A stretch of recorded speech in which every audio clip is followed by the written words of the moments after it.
لقيته بيقول لي وبنفس رياكشن السعاده اللي ظهر على وشه: عرس اخويا الكبير. قلت له ايه قله الادب دي؟ والناس كلها في نفس واحد: ما شاء الله. بعد ما اخويا بقى عريف الفصل بتاعهم، والعريف ده الطالب اللي بيقف على الفصل والمدرس مش موجود عشان اللي يتكلم يكتب اسمه كده، يعني بقى راجل سلطه من الاخر. وبعد ما لقى نفسه كل يوم بيتمسح بوشه السبوره من عزيز الطالب الضخم بتاع الفصل بتاعهم، وده كان بيحصل كل مره بيكتب فيها اسمه، قرر اخويا اخيرا ان الكار ده مش كاره، وان ما عندوش استعداد يتمسح بوشه السبوره كل يوم على غيار الريق زي ما كان بيحصل، يعني مش اسلوب ده. مرت علينا بعدها فتره في المدرسه من غير اي مشاكل والحمد لله. قعد في يوم في الفصل فرن جرس الفسحه، فالناس اللي بدات تنزل الحوش واللي بدا يطلع اكل وياكل، ومازن زميلنا بدا ينظف الديسك بتاعه عشان يخطف له ساعتين نوم كده قبل ما الفسحه تخلص، مع ان الفسحه كانت نص ساعه بس هو كان بياخد باقي الساعتين بتوعه من الحصص اللي بعد الفسحه عادي. لاحظت ان فيصل زميلنا قاعد بيتكلم مع واحد تاني، وكان ظاهر على وشه حماس وفرحه كده غريبه وهو بيتكلم، وده خلى عندي فضول اعرف هو بيتكلم عن ايه. وده لاني وانا صغير كنت شخص ملجوف، والملجوف ده الشخص اللي بيتدخل في اللي مالوش فيه زي ما قلت لك في حلقه قبل كده، ومعروف طبعا ان اللي بيتدخل فيما لا يعنيه بيسمع ما لا يرضيه. فانا عشان كنت دايما بتدخل فيما لا يعنيني فكنت بسمع ما لا يرضيني، بس ما كنتش بزعل، مش عشان انا ما عنديش احساس ولا حاجه، لا، عشان ما كنتش بفهم الكلام. ما هو ما لا يرضيني ده كان بيتقال لي بالخليجي فما كنتش بفهم. المهم قعدت جنبهم احاول اسمع كده هما بيتكلموا ايه، فلقيته بيتكلم على حاجه تقريبا كده تخص اخوه، لانه كان كل شويه بيقول اخوي. ما بقتش ساعتها قادر امسك نفسي من كتر الفضول، فقررت اتكلم معاه. قلت له: فيصل، هو اخوك ماله؟ حصل له حاجه؟ لقيته بيقول لي وبنفس رياكشن السعاده اللي ظهر على وشه: عرس اخويا الكبير. قلت له: ايه قله الادب دي؟ وايه لازمه بقى اخويا الكبير وانت بتشتمه؟ هو انتوا بتشتموا اخواتكم الكبار هنا عادي؟ طبعا فيصل قاعد مش فاهم حاجه. بعدين عايز افهم هو ايه الفرحه المبالغه اللي على وشك دي وانت بتشتمه؟ هو اخوك الكبير وحش للدرجه دي؟ قال لي: ايش تقول انت يا اخي؟ قلت له: ايش تقول انت؟ احترم نفسك. قال لي: احمد يشفيك، انت مريض. قلت له: يا ابني والله انت اللي مريض ومحتاج تتعالج. ما هو لما تشتم اخوك الكبير كده وتبقى فرحان وما تحسش بتأنيب ضمير تبقى محتاج تتعالج. قال لي: يا اخي عرس اخوي الكبير بيتزوج وبنسوي عرس كبير في الفندق يوم الخميس. قلت له: هيتجوز يعني عرس جاي من عريس، يعني اخوك هيبقى عريس. هو انتوا اللي بيتجوز عندكم بتقولوا عليه الحاجات دي؟ قال لي: يعني زي فرح عندكم في مصر. قلت له: لا ده انا جاهز البدله بقى. طبعا هو استغرب، يعني ايه العشم ده حتى ما عزمنيش. قال لي: ايش البدله هذه وايش علاقتها بالعرس؟ قلت له: بالله عليك قول فرح وما تفضلش تقول الكلمه دي عشان دماغي، يعني قول فرح احسن، حتى جاي من الفرحه. قلت له: البدله علاقتها بالفرح ازاي يعني؟ فرح يعني بدله معروفه، ما تقلقش انا هشرفك قدام اهلك وقدام اهل العروسه كمان. طبعا هو ساكت وعمال يحاول يفتكر يمكن عزمني فعلا بس ناسي. قمت من المكان عشان انزل فسحه، وقبل ما انزل بصيت له كده وقلت له: بقول لك ايه، هو انا ينفع اجيب حد كده معايا؟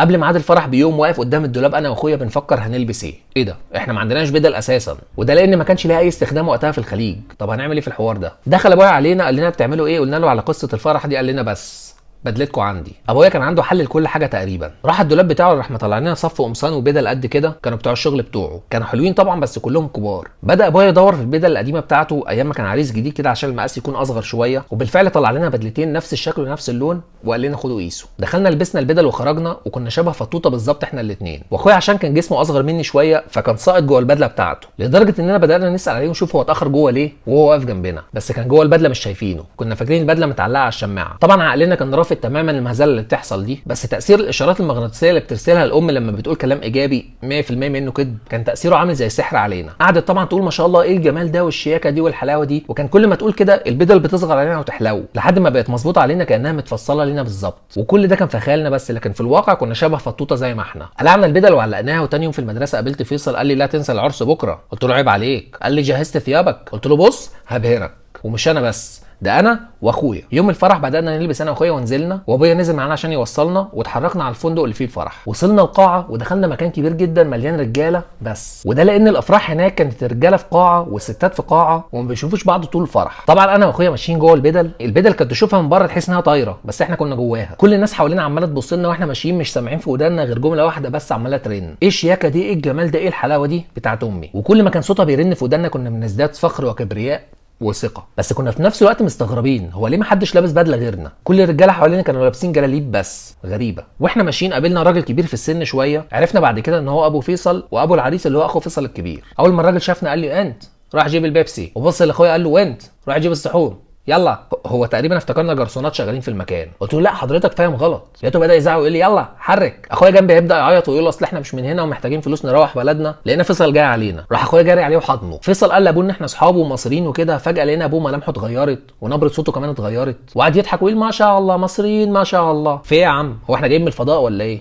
مصريين فجاه ابوه قعد يبص حواليه وبدا ينادي الناس: يا ابو فهد، يا ابو سالم، تعال شوف مصريين ما شاء الله، اصدقاء ولدي فيصل. يروح ابو فهد وابو سالم جايين يقول لنا: ايش هذا، مصريين ما شاء الله، ويقعدوا يتفرجوا علينا. في يا جدعان انا ابتديت اتوغوش. ابو فيصل بعدها ما اكتفاش بكده، لا ده راح واخدنا من ايدينا وبدا يلف بينا على الترابيزات يفرجنا للمعازيم، يعني زي الشبكه بتاعت العروسه كده، وطول ما هو ماشي يقول للناس: شوفوا مصريين اصحاب ولدي فيصل، والناس كلها في نفس واحد: ما شاء الله.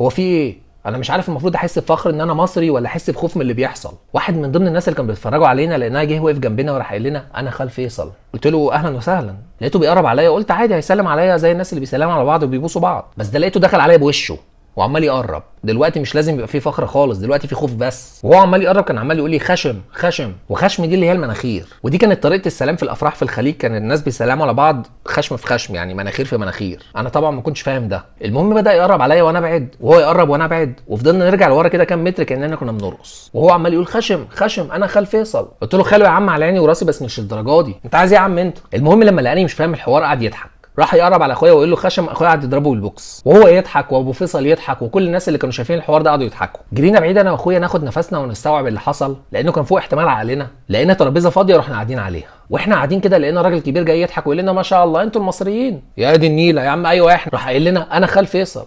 رحنا قافلين البدل علينا انا واخويا. قلت له: احنا هنهزر، ما احنا لسه مقابلين خال فيصل من شويه. ضحك وقال لنا: انا خاله التاني الكبير. قلنا له: طب عايز ايه مننا، اصل خال فيصل دي بقت تقلق. ضحك وقعد يفهمنا ان احنا في الخليج بنسلم خشم، لكن انتوا في مصر بتسلموا وجه. قلت له: احنا في مصر فعلا بنسلم خد يمين وخد شمال، وساعات بيبقوا ثلاثه يعني على حسب درجه المحبه. قال لنا: انتوا منورينا والله. وجه يسلم عليا بقى السلام المصري اللي انا عارفه، سلمت عليه خد يمين، ولسه بقى اللي على الشمال ما بيتنقلش. طلع عندهم في الخليج بيسلموا جنب واحد بس، معرفش ليه. المهم فضلت احاول انقل ناحيه الشمال مش عارف، وهو ثابت مكانه ما بيتحركش، ففضلنا نلف حوالين بعض دواير. انا مش فاهم حاجه من اللي بيحصل وتعبت. الراجل ضحك لما لقاني مش فاهم السلام عندهم حتى بالوش، جه يبص على اخويا عشان يسلم عليه ما لقاهوش. اخويا هرب، ما كانش عايز يخوض التجربه دي فقرر الانسحاب من بدري. جدع والله. بصيت يمين شمال اشوفه راح فين، مش لاقيه. فضلت ادور عليه في القاعه، وطول ما انا ماشي كان كل يقابلني يقول لي: انتوا المصريين ما شاء الله. ما احنا خلاص اتشهرنا في القاعه بقى، وكل شويه ناس توقفني وتقول لي: ازيك يا باشا، لما عرفوا ان انا مصري يعني. وانا تمام الحمد لله، واكمل ماشي. واللي يوقفني يقول لي: انت المصري؟ اقول له: يقول لي: معاك رقم عادل امام؟ اقول له: لا والله، يعني مش عشان مصري لازم يبقى معايا رقم عادل امام. يقول لي: طب معاك رقم اسماعيل ياسين؟ اقول له: الله يرحمه طبعا لا مش معايا والله، معلش بس انا بدور على اخويا ما شفتوش، قصير كده شويه ومصري. فضلت ماشي في القاعه وسط المعازيم ادور على اخويا لحد ما لمحت العريس واقف عند الكوشه وقافش فيه، وكان شكله متعصب جدا، فعرفت ان في مصيبه جديده. رحت عند العريس لقيته عمال يزعق ويقول: ايش يقول هذا الخبل. لسه بقول ايه في ايه، لقيت فيصل واقف يفهمه ان ده مصري ومش فاهم نظام الافراح عندنا وكده. رحت ساحب اخويا من ايد العريس وقلت له: يخرب بيتك انت قلت له ايه؟ قال لي: ما فيش، انا كنت بساله على العروسه ما جاتش الفرح ليه. قلت له: يخرب بيتك الكلام ده مش هنا. قال لي: انا خفت يكون في مشاكل بينهم ولا حاجه.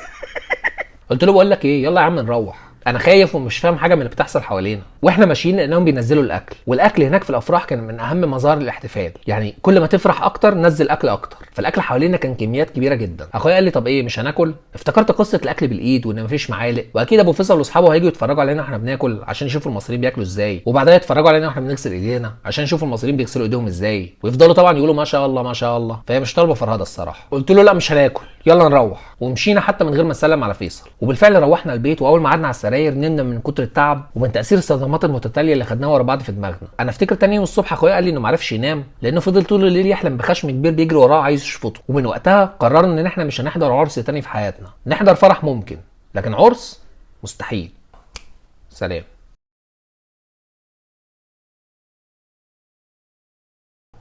جرينا بعيد انا واخويا ناخد نفسنا ونستوعب اللي بيحصل ده، لانه كان فوق طاقه احتمال بشرنا.